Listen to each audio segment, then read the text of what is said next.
since he didn't keep any lab records, you have to deduct some marks, so they didn't give the full. So he was good in physics. And another story which was, anecdotal which came, I came to know later. After his BSc in physics, perhaps he was not sure what he wants to do with his life. So one day he just, these days what we call, you take a break or something. I don't think it was called a break, it was just whiling away his time, thinking out for.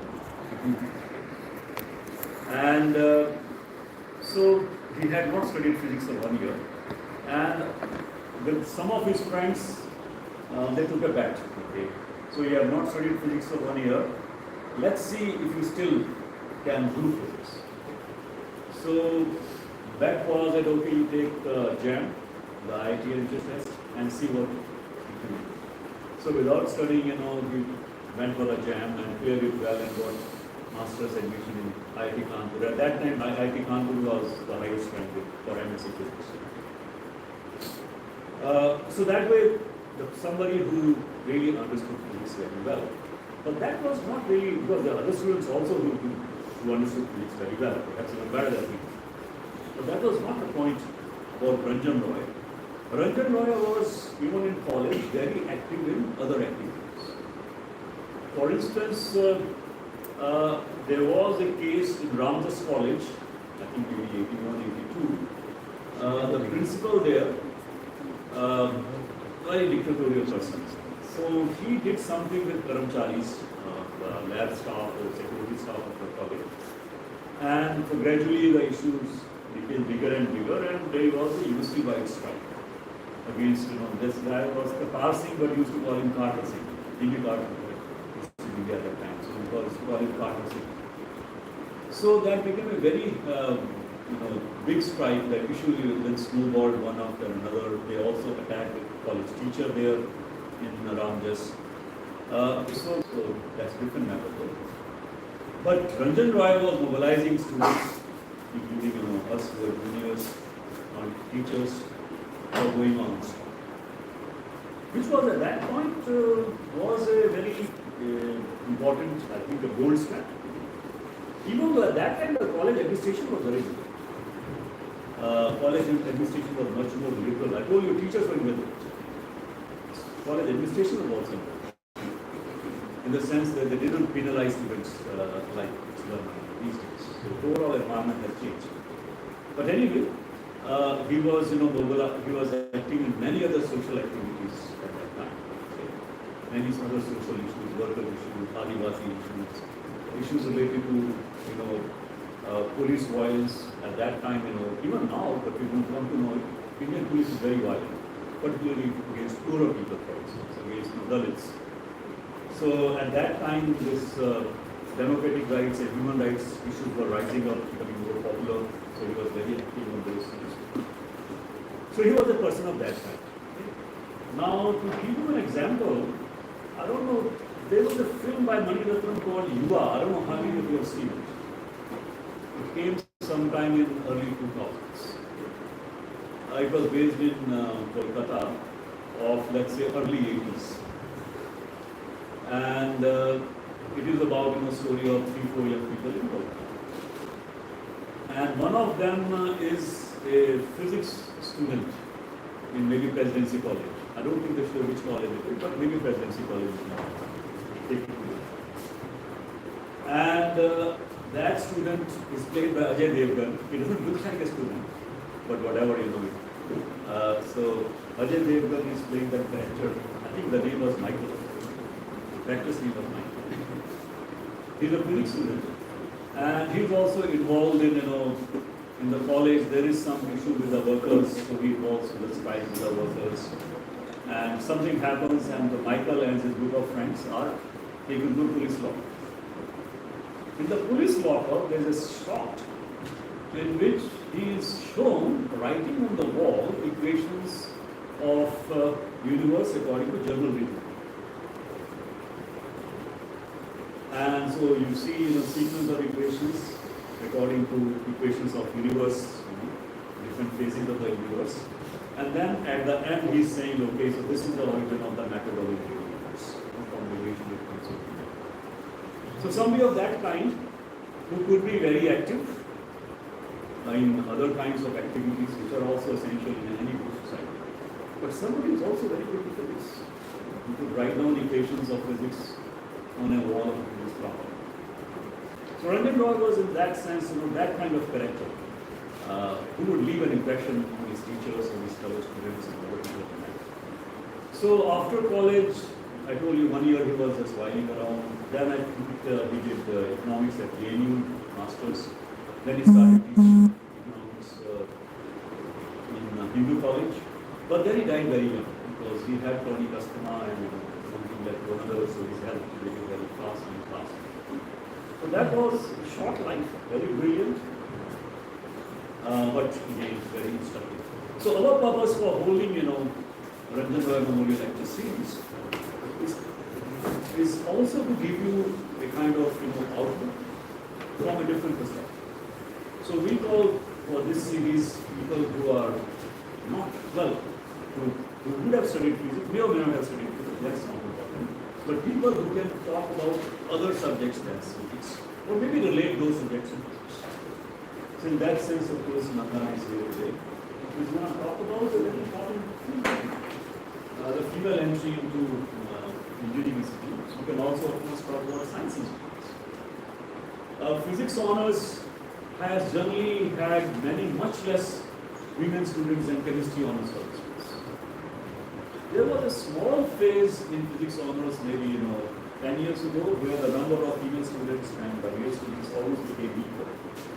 But we are seeing again the reverse, number of female students is declined. But it's not equal. Maybe I don't know what societal factors are linked to that. So it's important for us also. Why that is we have so few students in science. So I just invite Nandana or what's your topic? Thank you, sir. It's my great privilege today to introduce Dr.Nandana Sengupta, an esteemed alumnus of our physics department. Dr. Sengupta is currently an assistant professor at IIT Delhi School of Public Policy. Her research at the intersection of economics, machine learning, and public policy focuses on critical issues such as Indian labor markets, algorithmic bias, and gender representation in STEM. Among her many accolades are the Compact Gender Fund Grant and a Google Research Award. Today, Dr. Sengupta will present her research titled A Foot in the Door, Female Entry into Elite Engineering Education in India. This talk highlights findings from two studies. The first evaluates the impact of supernumerary seat scheme on female enrollment in IITs, while the second investigates how negative marking in entrance exams affects female candidates, especially in STEM subjects. Both offer valuable insights with important policy implications for improving gender representation in STEM education. Please join me in welcoming Dr. Nandana Sengupta. Get started. Okay, so this is first of all surreal for me to be here because my academic journey started here about 20 years ago. 2003 is when I was a bachelor student in physics and I studied with these classes with some of the professors here. So it's a real experience and I'm so thankful for you all to call me. I actually had a similar trajectory. I did physics because I loved physics, but I did not know if I want to continue doing physics for the rest of my life. But I did find out that you can leave physics. Physics doesn't leave you that easily because the way of thinking that got inculcated while I was here has carried me through. And so after physics, I moved to economics, and I'm going to talk a little bit about my trajectory as part of the motivation to today's talk. Please stop me anytime that you don't understand something. I'm not sure how exactly to pitch this talk in terms of I get some technical things which perhaps some of you may not find obvious, and in that case I'd like to take a step back and explain things to you. I'd rather you understand rather than go into very complicated topics. Okay, so I'm just going to get started. Please stop me anytime.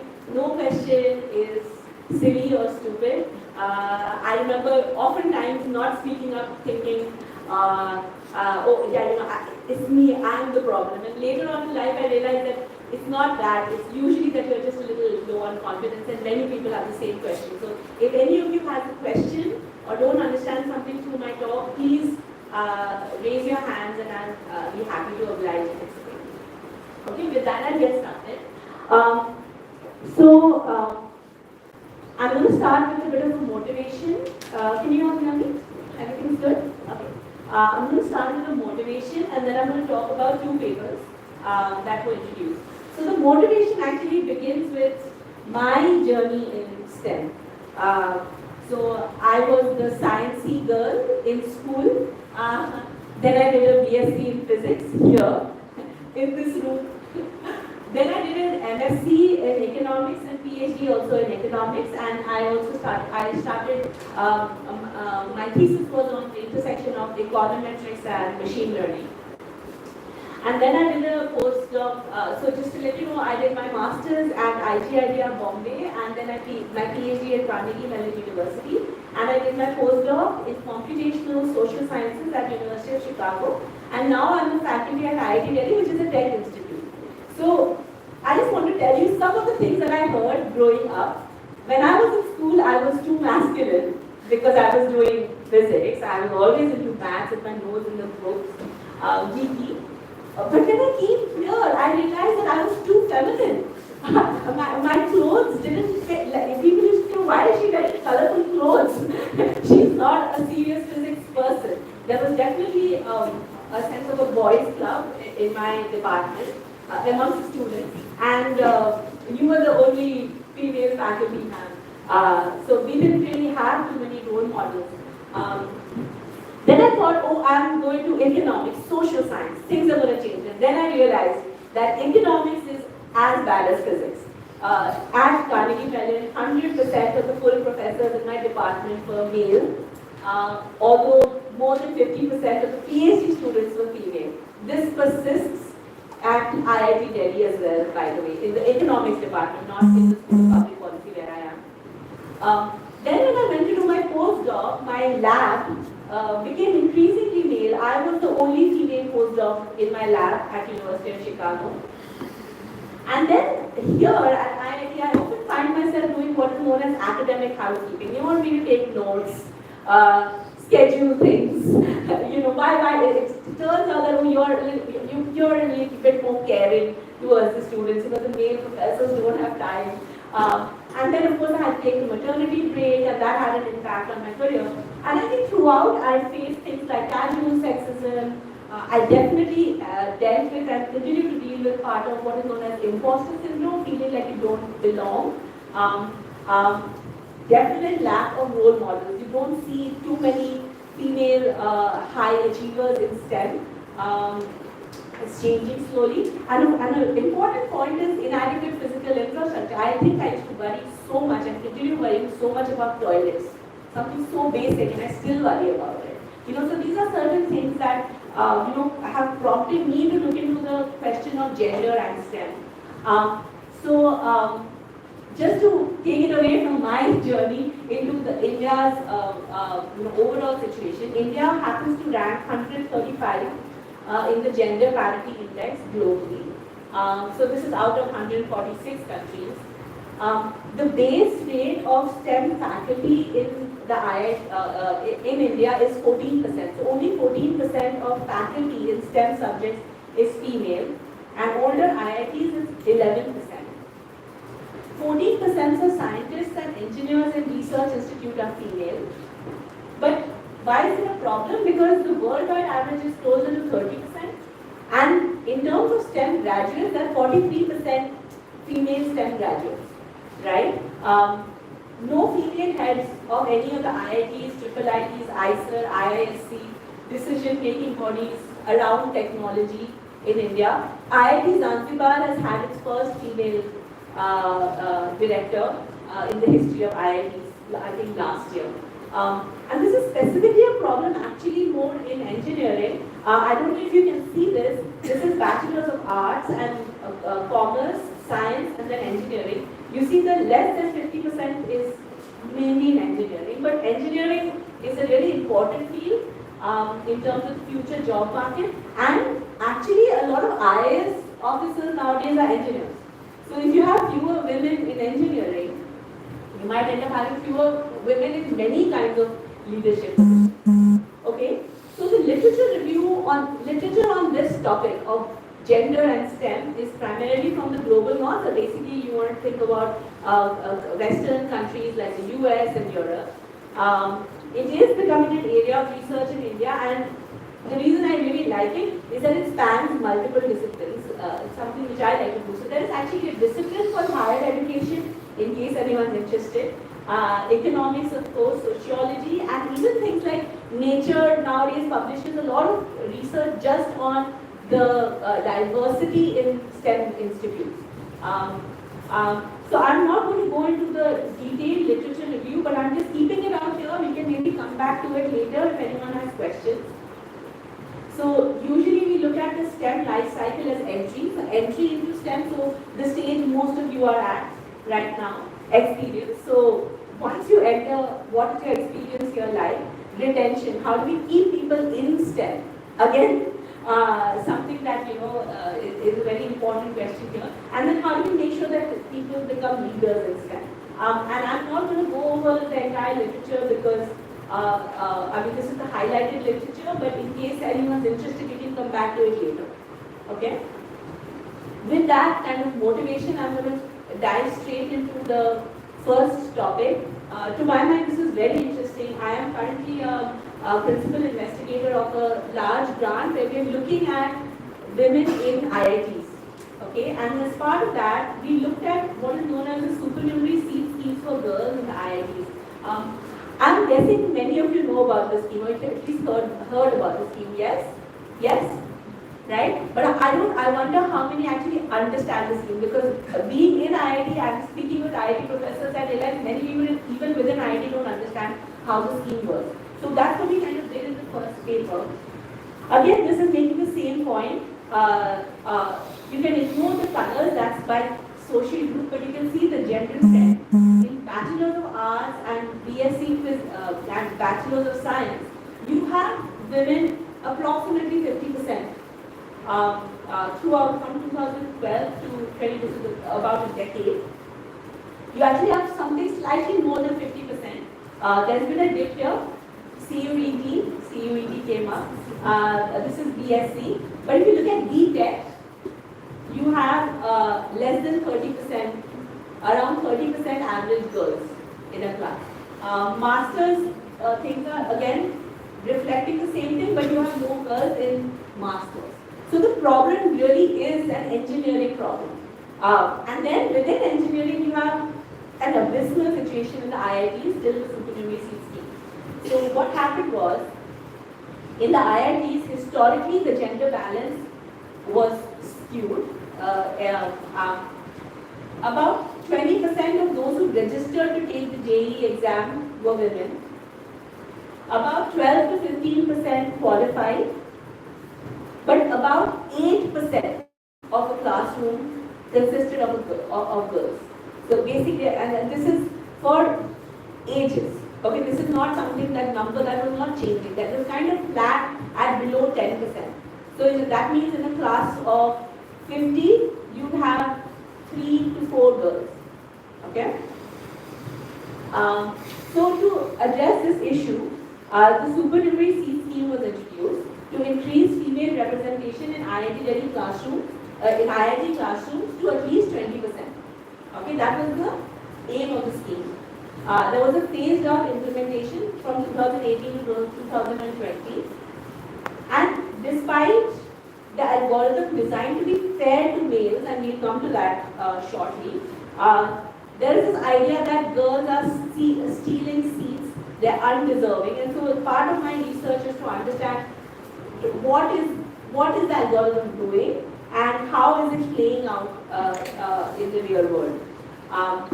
So my research question was, how has the supernumerary seat scheme performed in terms of its primary objective, that is, are more girls entering IITs after the scheme, right? Secondly, how is the supernumerary seat scheme different from traditional affirmative action scheme?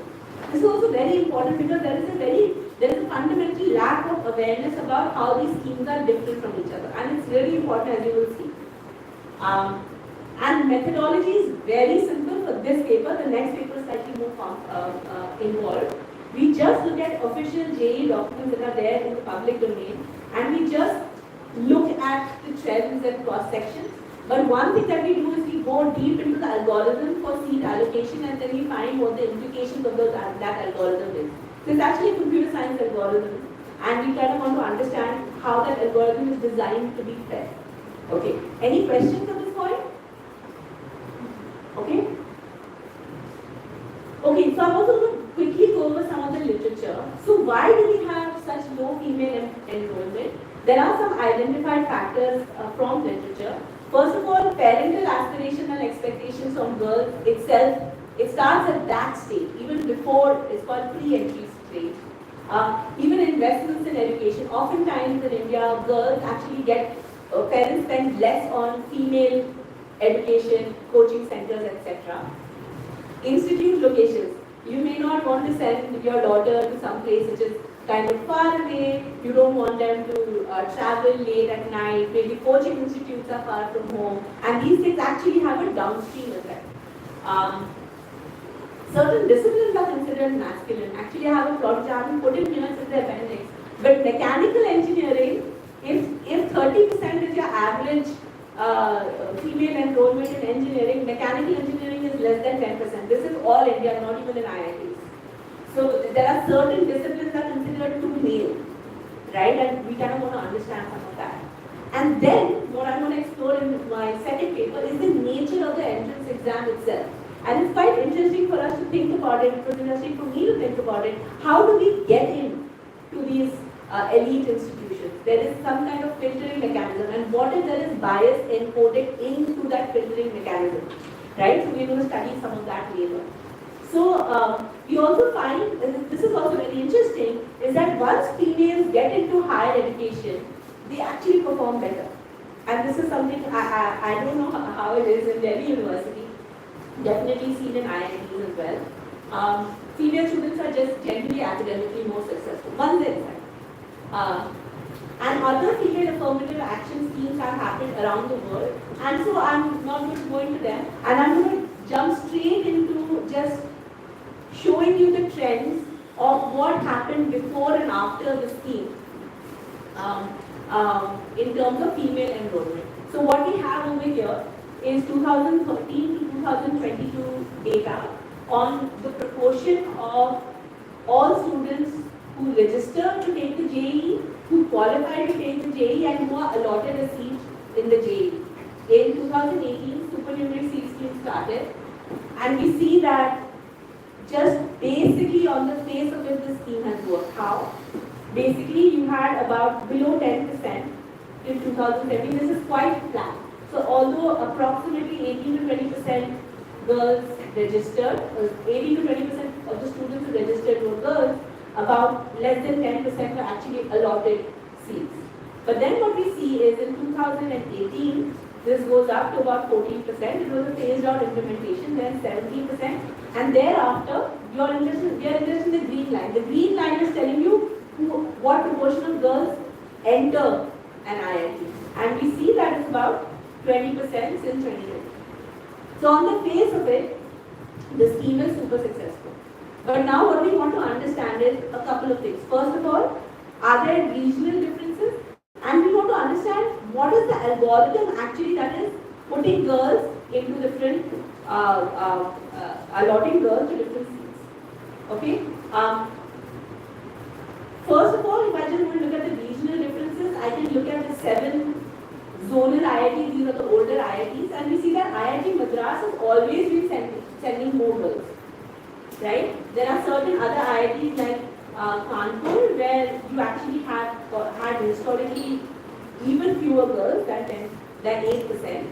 And then after the scheme is implemented, most of the IITs are at 20% except for one. and that is IIT Kharagpur. IIT Kharagpur is not being able to put 20% girls, even with the scheme, into their classroom. So what could that? Why could that? Could it be that fewer girls from the Kharagpur zone are actually taking the exam? We find that that's not the case. We find that, so on the left is the proportion of females who were allotted a seat, and on the right is proportion of females who registered from a particular IIT zone. And we find that Madras has always had more girls registering.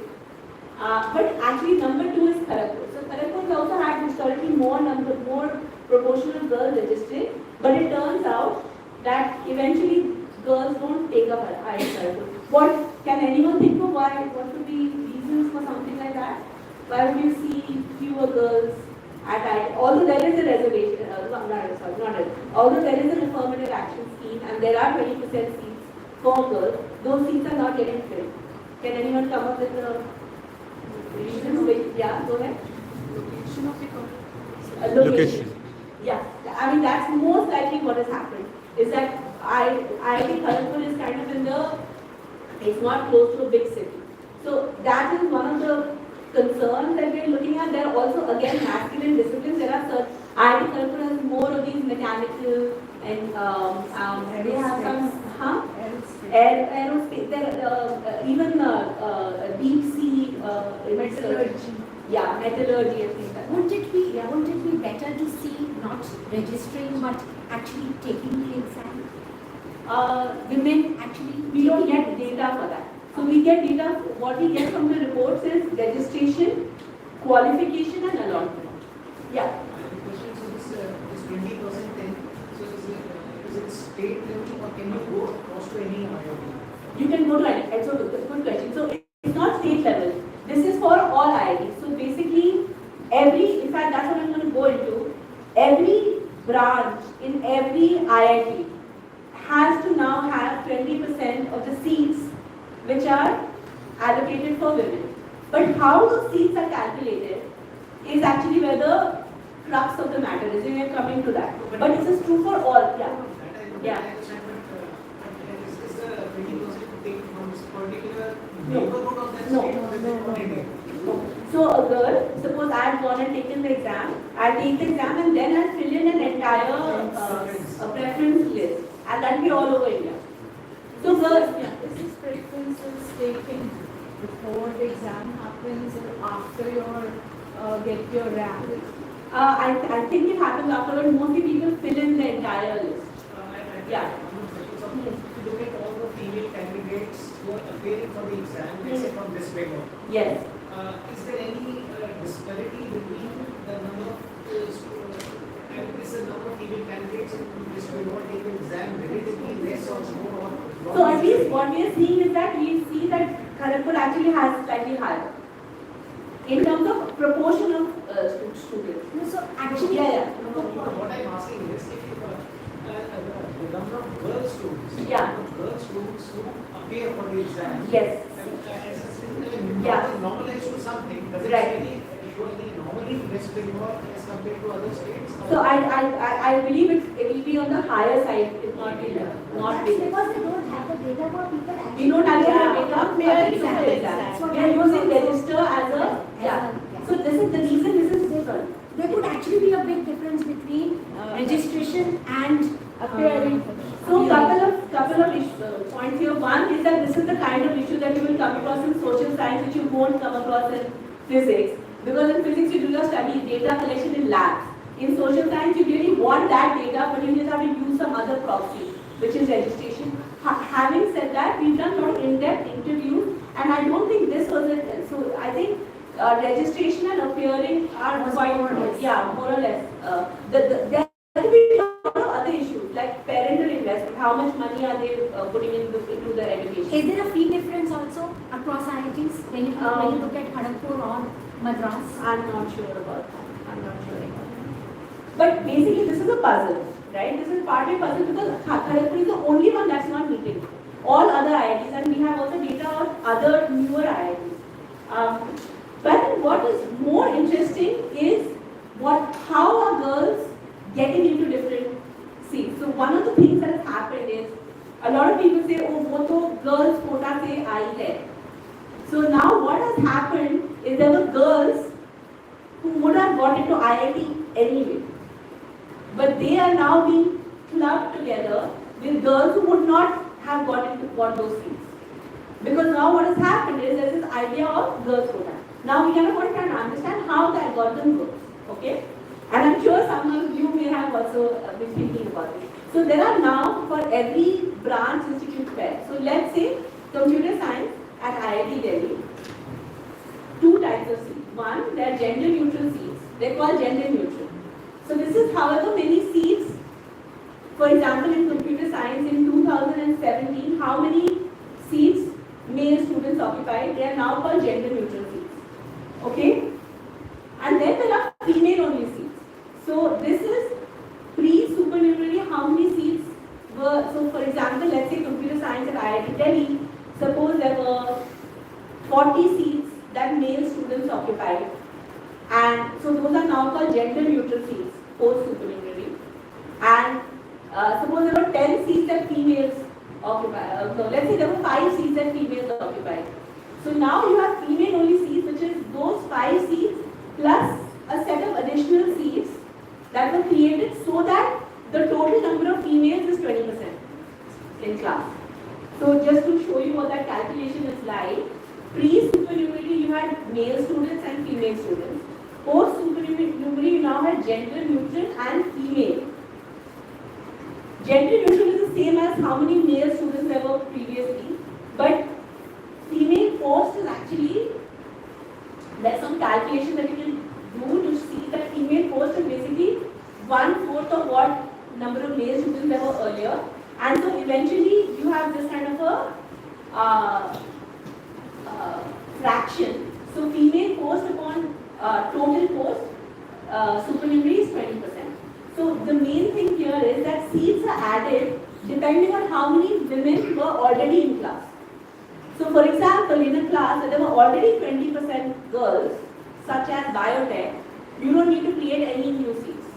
But in a class like electrical engineering, which we see in IIT Bombay, there were no girls in the class. So all the seats that were created, all the female seats were created. So this is very important because in certain disciplines, no seats were ever required to be created. There was no need for affirmative action as such to get to 20%. But in certain disciplines, and that also depends on the location, many seats had to be created. So we'll look into this. So like I said, there are two types of seats. And then the most interesting part, how are seats allocated? Female only seats are allocated first. So if I'm a girl and I apply to an IIT and I fill in my ranking list, I will first be considered for the female only seats. Only when those are filled will I then be considered for the gender neutral seats. So how this happens is, I'll show you. There are two scenarios. One scenario is that gender neutral seats are all male. This is the likely scenario. So basically 20% of the, so you start with the girl and you fill all the seats. Then you move to the boys and then you fill the gender neutral seats. Now if there is a girl who has a higher rank than the boys in that pool, then she'll get into the gender neutral. But mostly she'll just stick in, because what happens eventually is that girls generally have, they're not 20% girls who make that cutoff. Okay, so we can talk a little bit more about it in detail going forward. But the idea is, there is another scenario that is gender neutral is not all male. That means some girls fit in and there are more than 20% girls who make the cutoff and then they fit into the gender neutral seats. Okay? If this occurs for more than 3 years, supernumerary seat scheme will be discontinued in any department. Because the idea is that you're already making 20% without the scheme. So the idea here is that no male candidate should lose a seat to a female candidate with a lower rank. They don't lose a seat. The male seats are fixed. So and that's called now they call it gender neutral. So they call it gender neutral because a female with a higher, I'll just confuse, a female with a higher rank than another male can get that seat. But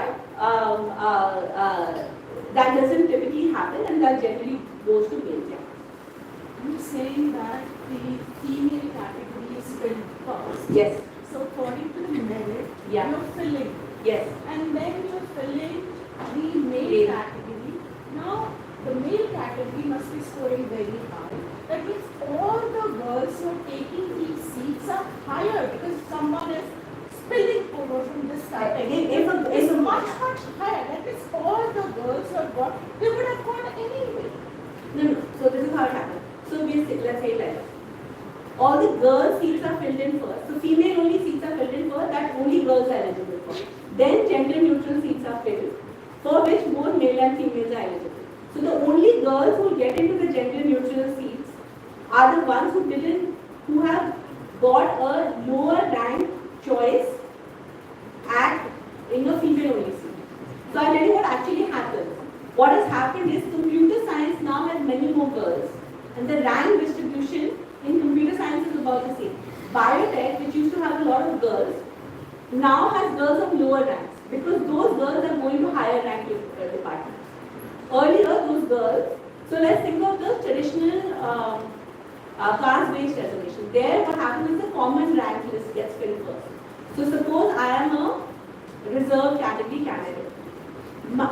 My JE rank is such that if I get into a department of my choice through the common rank list, I don't get considered for the category list. Here what's happening is the other direction.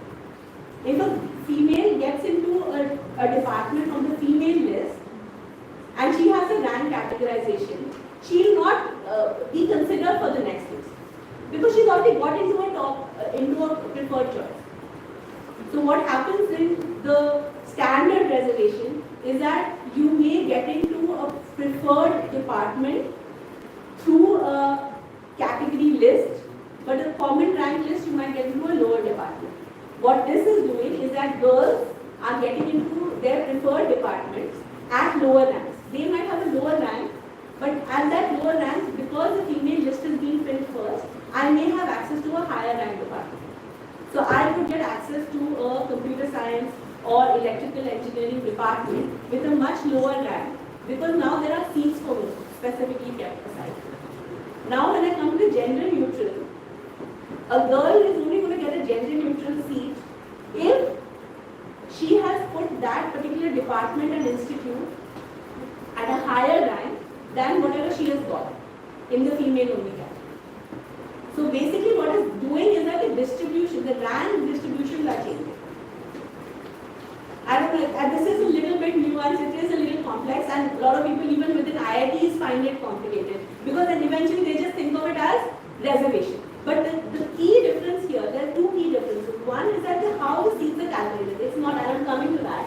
So maybe let me come to that. That means all the, across all the courses, Yeah. first the Females. females Yes. will be put Yeah. up. Only then you will take Yes. it. First, all the female only seats will be filled, and only then the gender neutral seats will be filled. And when the gender neutral seats are filled, girls will only come in if they have preferred a different department. So there are some key differences with reservations. One is that in terms of reservation, there was a flat percentage. So let's say 20% seats are reserved for a particular caste, right? Whereas in supernumerary seat scheme, what happens is, if a department already have more girls, then you don't need to make more seats. Okay? Allocation is happening differently. Earlier, it's the common rank list that gets filled, and then category-wise seats get filled. Otherwise, here the female only is getting filled first. And I think in terms of communication, this is very important. Now, a girl in a particular class, in a particular department, might have got in because of having a high score or a high rank, or she might have got in because she is a beneficiary of affirmative action. They are clubbed together. So this has actually created a lot of problems. A lot of girls oppose supernumerary seat scheme because they say that now I am considered as someone who is a beneficiary of affirmative action, whereas previously I would have just got it. So these are some key differences. And this kind of, I don't know how well you can see this, but here you can see this is IIT Delhi.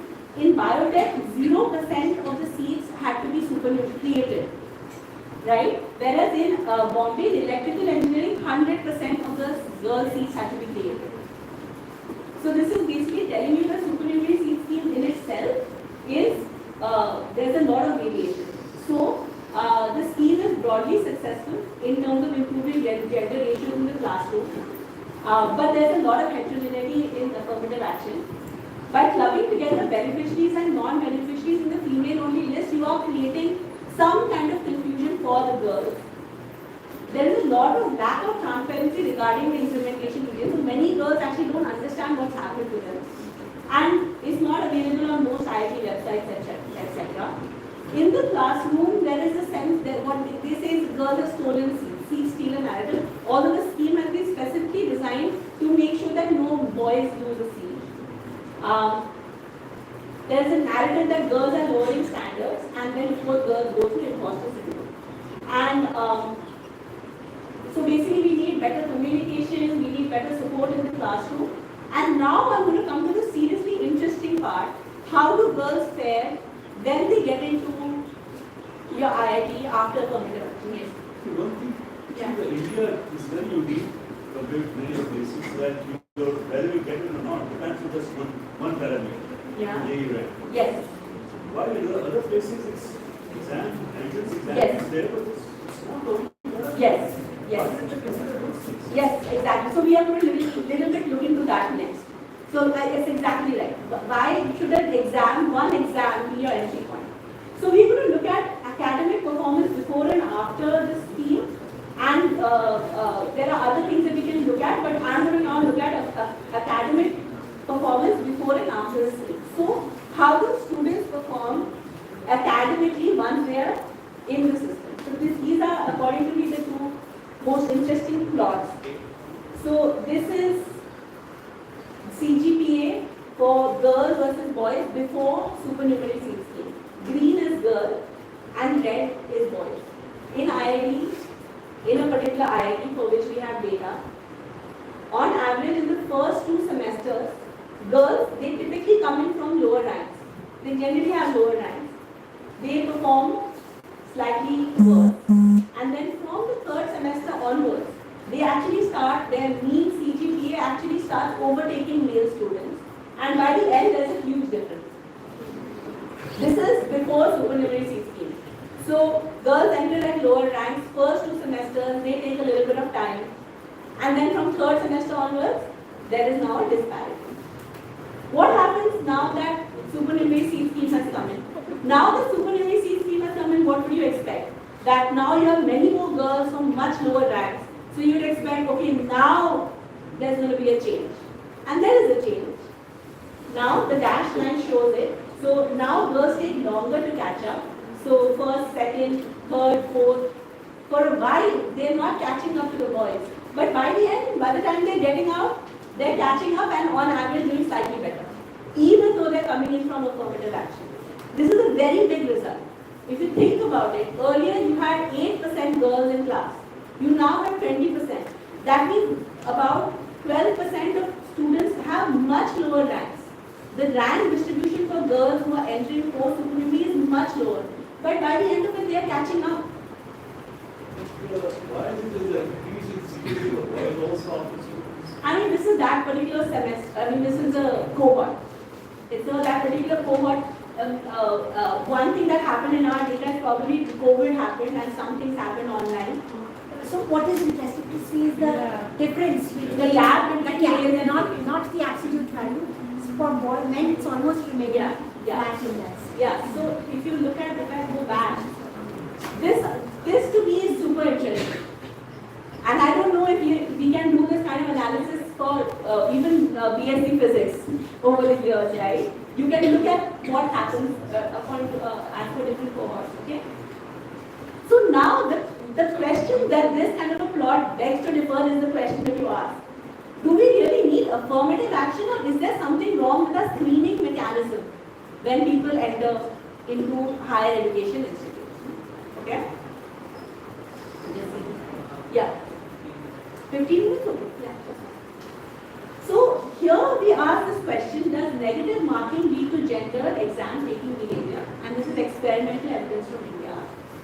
So, I don't know how many of you know this, that recently in policy action in many places like United States, Europe, and South America, negative marking has been removed from their entrance exams, their MCQ exams. And they have actually seen a significant increase in female representation by dropping negative marking. There have been some studies on this. In the Indian context, where all do we have negative marking? We basically have negative marking everywhere. You have negative marking in JD, of course, that's what we are interested in. NEET, CAT, this is for UPSC, negative marking is there. So you get 1 point for getting a right answer, minus 1/4 by getting a wrong answer. Right? Recent introduction of CUET in Delhi University actually led to a drop of 37% in female enrollment rates. I couldn't believe it, but then I went and checked that this is true. Right? So there is a question now, and in fact, if some of you know Rohini Godbole, she's actually spearheading a movement on MCQs and negative marking and what an entrance exam based on that does to your student community. So my research question was, how does negative marking in MCQ questions affect examination taking behavior in students, and to what extent is the behavior gender? Okay, so just going quickly through the literature review. Negative marking is there to deter random guessing. Simulation studies show that those who have higher risk aversion, so they're scared of losing marks, they will get lower scores because of negative marking. And females are identified to be more risk and loss averse, right? And they shy away from mixed gender competitive settings. So, lot of places we have seen, like I said, that when females get in, even after negative marking, they end up doing better academically, right? And so we are kind of interested in understanding how to, look at that in the Indian setting. No one has studied this in the Indian setting. So the literature is predominantly from the global north, and mostly they find either inverse relationship between negative marking and female selection, and or they find no effect. And there has been one causal study, that's an experiment. I don't know how many of you know about behavioral experiments. Just like you have experiments in physics lab, you can also do behavioral experiments with human subjects. And so there is one behavioral experiment amongst Harvard students which showed that negative marking leads to females performing worse. Okay, so we did something very simple. We went to 2 elite engineering colleges in India, which are 400 kilometers apart. We invited students like yourself to register over institute-wide emails. It was a fun quiz, and anyone who came to do the quiz got 150 rupees just for coming up. And depending on how much they scored, they could win up to 500 rupees more. Okay. The data consisted of surveys taken in labs. We took some of their demographic and personal characteristics, and we saw how they performed in the quiz. Okay, and we looked at some other measures of loss aversion and self-perception, confidence, etc. And then, I don't know how many of you know this random assignment to treatment. So anyone comes into the room and they're a participant, and I say, you go into this room, you go into that room, you go into this room, I don't go. I don't see who that person is. I randomly assign them to one of the 2 rooms. One of the rooms does not have negative marking, one of the rooms has negative marking. And then I compare their averages. This is the only way to get a positive result in a social science setting, because otherwise you could have other correlations. So we can talk about that later because it's a bit involved. And then we do regressions. But even without regressions, the results will be very apparent to you through some plots that I show. So this is what happens. So there's a behavioral experiment. You come in. The experiment has simple arithmetic and it has logical reasoning. Okay? It has it's just a quiz, 20-minute quiz. Every time you get a question correct, you win 20 rupees. And if you get a question, and in one group, you lose nothing if you get a question wrong. In another group, you lose 10 rupees every time you get a question wrong. Okay? And so we had 168 males who took part, 107 females who took part. Okay? And these are the results. This is, to my mind, super interesting. So I have to show you what's written on the plots. So this is the number of attempts. This is no negative marking.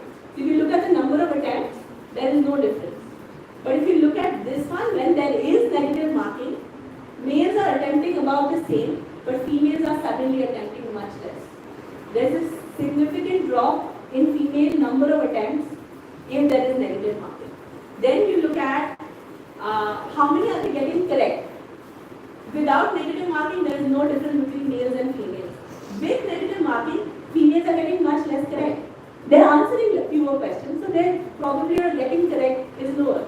If you look at what proportion of total questions they are getting correct, again, male, female, no difference when there is no negative marking. But when there is negative marking, overall females are answering fewer proportion of questions correctly. But if you look at out of the questions that they did attempt, how many did they attempt correctly? There is no difference between males and females without negative marking. But with negative marking, females are on average attempting, getting a little bit more correct out of the questions that they attempt. So this is in the simple arithmetic section, which is math related. But if you look at logical reasoning, these results don't hold. In logical reasoning, both male and females attempt the same number, approximately the same number in the presence and absence of negative marking. They both attempt less when there is negative marking. And in terms of everything else, there are not many differences. So what this is basically showing, and I won't go through the regressions, unless there's questions when we have time. Yeah. Those are error bars? Those are error bars, yeah. Those are error bars. Those are confidence interval bars. So if you look at the simple arithmetic, these are significantly different from each other. So if the error bars are overlapping, that means that they're not significantly different. But here you see that males are answering significantly more number of questions than females in simple arithmetic when there is negative marking. And that is actually leading to a change in their actual final scores and therefore their ranking. So I'm not going to go through the regressions because of the lack of time. But a summary of the results is that penalty creates disadvantage for females in simple arithmetic but not in logical reasoning. So what is being tested matters. Right? So there is a literature on this, that sometimes in math related subjects negative marking can have a bigger impact because maybe girls have different kind of self-perception. Okay? In simple arithmetic, penalty leads to lower attempts by females and thus lower scores and ranks, but actually no impact on the accuracy rates, conditional on attempts. So if they attempt more, they probably would have done as well. We don't know. The results are robustly done, lots of controls. We look only within particular question type, effort requirement per question, question order. We did lots of controls, and these results just continue to hold. Okay. The limitation is that people self-selected in the sample, and we are looking only at the gender binary. We cannot look at. We don't have enough trans individuals in our sample. It's important to notice that the results are more pronounced in lower ranked institutes. So there were 2 IITs that we went to. In the lower ranked IIT, the results are even more pronounced. Okay, so we believe that what we've got is potentially a lower bound because we are only testing within a high academic, highly ranked academic institute. We probably find even bigger effects in high school. And shift towards MCQs with negative marking in Indian higher education ecosystem is happening. So what can be the downstream effects of something like this, MCQs with negative marking? And we are just talking about gender here because 50%. You know, but then this would also be there for other disadvantaged communities. Right? The idea is lower confidence, lower self-perception can have impact when you're literally answering the question paper. And so next step we are looking to extend it to high schools, look at not using half the marks but using 1/4 of the marks, etc. And I'm going to show that actually physicists are a lot of physicists are actually looking at this. So Rohini Godbole, we actually conducted a panel discussion with Rohini Godbole, Rupamanjari Ghosh and Devashish Ghoshal, who are all physicists, who are all super interested in this question of what MCQs and negative marking are doing to the entry process into sciences. So we've kind of done that, and I just wanted to leave you all with this, just some food for thought, when we're thinking of affirmative action, what is the notion of fairness? And I will not spend too much time on this, but I would like to leave this, these thoughts with you all today. In India, we're constantly thinking of disadvantage. Someone is disadvantaged, so we need to bring them up. We're not thinking of increasing diversity. Whereas the same discourse is framed in the US as increasing diversity on campus. So that how a discourse is framed also makes an impact on who's sitting in the classroom. And I think very importantly, numerical equity is not enough for improved gender norms. We have seen this in IIT Delhi. We have more girls, but it's not really improving gender norms. And we really need other institutional transformations. So with that, I'll leave, and I just want to maybe point you all towards the research that I'm doing here. Oh, there's no internet. I'll send this across. It's called Stem the Gap, where we're looking at the entire female pipeline and studying it step by step. I'm doing the econometrics, and I have a sociology colleague who's looking at the lived experience and sociology aspect of it. But with that, I'd stop and take any questions from anyone. Thank you. Thank you so much, Dr. Sengupta, for that insightful presentation. I'm sure we all have gained new perspective from your work. Now, I would like to invite Dr. Sengupta with a memento and ground. I do want to ask a question. Yes, I was maybe after the maybe after the yeah. Is there any questions? Oh, thank you.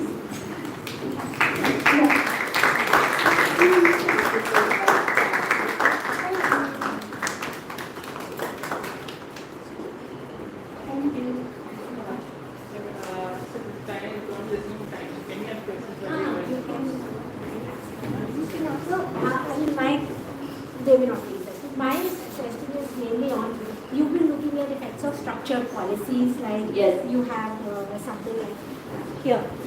Do such structured policies exist in Western countries? Yes. Okay, so they might also have some kind of, but they don't have reservation. Do they have reservation? They have affirmative action. So they do have it. But we've been seeing for a long time now, at least I have myself been seeing for the past 12 years, unstructured efforts that are being made. First it was in West, now it is even in our country, is to have programs, not structured schemes, but programs like encouraging women into STEM. Yes. Like I remember working for New York Academy of Sciences some 12 years back. They had a program like 1,000 Girls, 1,000 Futures in STEM. Yes. Right? They had something like Supernova Foundation. Now you have even Vigyan Shala or something like in India. People are. I mean, do you see? Because West has been doing this for so many years, do you see such unstructured policies having greater impact or any impact in rather than having affirmative schemes? Absolutely. So I think there are two ways of looking at this.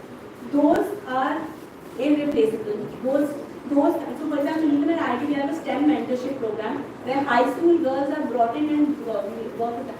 What those do is give girls the touch and feel of science, and then their parents come. And their parents are told that, look, so I can tell you that in my batch there was Kusum, one of my batchmates, and her parents actually moved cities so that she could study at Stephen, right? Because they kind of saw that that potential, right? But many parents don't see it. So these kind of unstructured programs are very important. And they are important for changing norms. But what we have found is that those have been going on for a while. But still the enrollment in IITs is below 10%. Right. So a program like this has really brought a lot of attention. And what has happened is that the nature of the campus has changed. Now there are more girls. You know what? The male students also like it. Of course, they have a chance of finding a partner. But it's kind of interesting, you know. I mean, the thing is, it is an important aspect of life.